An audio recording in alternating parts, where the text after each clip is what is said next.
Ngayon ipag-uusapan natin kung bakit hindi na mauubos pa ang pera ni Manny Pacquiao.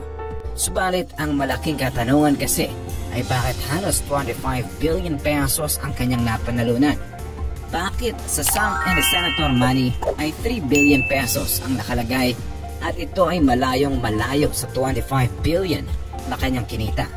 Upang maliwanag tayo sa katanungang ito, ganito kasi ang explanation dyan.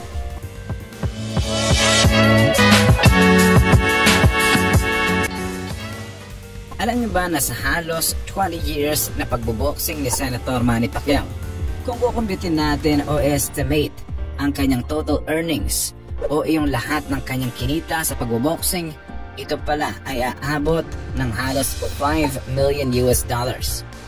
O sa pera natin ay halos 25 billion pesos.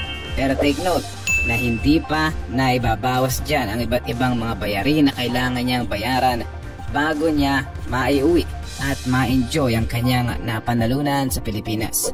Base kasi sa report, ang totoong percentage pala na naiuwi ni Senator Manny Pacquiao ay almost 40% lamang ng kanyang total earnings. At upang mas maliwanagan ka pa, ay magbibigay pa tayo ng halimbawa. Dito kasi sa laban ni Manny kay Mayweather ay kumita Senator Manny ng 120 million US dollar o kung sa pera natin ay halos 6 billion pesos. Ngunit sabi ko nga kanina ay halos 40% lang ang napupunta kay Senator Manny dahil sa rami ng bayarin sa Amerika bago nito maiuwi ang pera niya sa Pilipinas.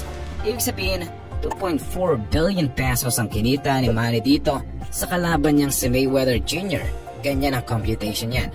Subalit noong taong 2016 naman ay inamin ni Senator Manny na halos 200 million US dollars ng kanyang pera ay naipamigay niya sa ating mga kababayan na medyo mahihirap.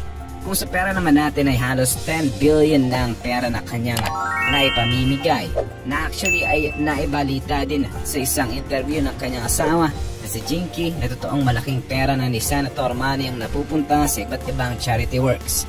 Kaya hindi na rin nakapagtataka na sinabihan itong si Senator Manny ng isang kilalang journalist na si Graham. Sinabi nito ang posibleng pagbagsak ni Manny financially o ang posibleng dahilan upang maghirap itong si Manny ay dahil sa nakagawian niyang pamimigay ng pera. Pero alam niyo ba ang sinagot ni Senator Manny sa interviewer? Sinabi lang naman ni Senator Manny na I am doing it the right way. Sabi pa nitong hindi raw mangyayari iyon. Ang sinasabi ni Graham na siya ay maghihirap. Actually, itong si Senator Manny ay may iba't ibang negosyo dito sa Pilipinas. Mga negosyo nitong continuously na nagpapayaman pa sa kanya na kahit hindi na siya magboxing, tuloy-tuloy pa rin ang kanyang pagyaman. Pero ang tanong, paano naman naasikaso ni Senator Manny ang kanyang negosyo ay sobrang busy niya sa politika? Actually, sobrang dali lang sagutin ang katanungang iyan. At makinig kayong mabuti sa aking paliwanag. Talaga namang tama ka kung iisipin mong hindi mamamanage ni Senator Manny ang kanyang mga negosyo kung siya lang mag-isa ang mag-aasikaso nito. Ngunit kahit sabihin mong hindi masyadong literate o hindi masyadong magaling sa negosyo itong si Senator Manny, ay kailangan pa rin tandaan na meron siyang pera upang mag-employ o mag-hire at humarap sa mga taong magaling sa mga negosyo. Sa madaling salita, ito ang mga taong nagmamanage ng mga negosyong meron ngayon si Senator Manny. Na actually, katulad ito ng ginawa ni Bill Gates na kahit college dropout siya at ang kanyang mga trabahador ngayon ay ang kanyang mga classmates na nakapagtapos sa pag-aaral at yung mga tao na graduate pa ng cum laude sa iba't ibang kilalang paaralan sa US. Sa paraan pa lamang kung paano handle ni Senator Manny o kung paano siya maghanap ng tao para sa kanyang negosyo, ay malalaman mong matalino siya pagdating sa pagpapalago ng kanyang negosyo. Dumako naman tayo sa iba't ibang TV commercials ni Senator Manny na posibleng ngayon mo lamang ito malalaman. Para pala sa ibang hindi pa nakakalam, posible palang halos 4 million pesos o 5 million pesos ang average endorsement fee ni Senator Manny, na halos pwedeng umakyat din ito ng 10 million pesos kung ang kanyang produkto o kumpanyang i-endorse ay kilala dito sa ating bansa. Pero ang kilala at pinakamalaking endorsement na nakuha ni Senator Manny ay noong may mga international companies na kinuha bilang endorser ang ating pambansang kamao. Tulad na lamang ng tech giant na ito na HP, na kung saan napabalita ang kontrata niya dito ay tumataginting na 1 million US dollar o kung sa pera naman ay 50 million pesos o another 1 million US dollars ulit o 50 million pesos ulit nung nag-endorse ito sa kanilang alak na Hennessy.